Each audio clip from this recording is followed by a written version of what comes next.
guys. Ito yung ulam namin ngayong tanghali. Fresh from the dagat. Fresh from the dagat. Ang lalaki guys, oh. Yan.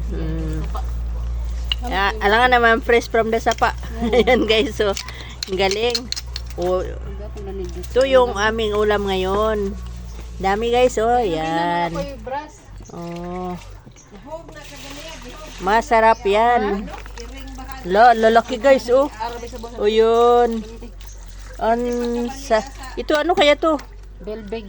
Mukhang bilat yung itsura niya sa harapan, oh. Ayan, bilbig daw to. Ayan. Ulam namin yan ngayon. Ito parang walang laman, ang gaan-gaan.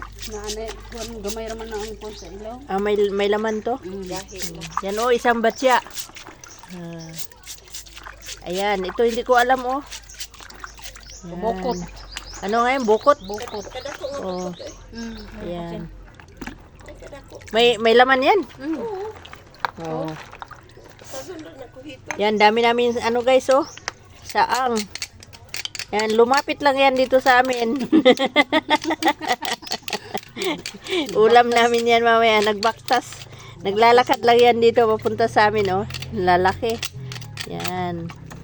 Galing unang nagdala dito, oh. Siya pa ang naglinis. Busy naman yung isa rin, nililinis ulit. Mamoy.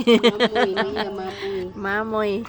Ito naman yung sarap kasi ang nito guys. Hindi kami nakakakain ng ganito doon sa amin kasi wala.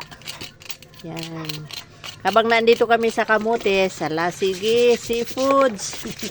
Kain. Mamaya. Puro matuwa ko ng isda dito. Ha? Wala na akong gibaligyan ng isda. Marami? Wala. Oo. Usahay kay kahapon gibaligyan ko, nagbilin na kami gunon. Yan, pakita ko sa inyo mamaya pag naluto na yan kasi uulamin namin ngayon yan tanghali. Okay?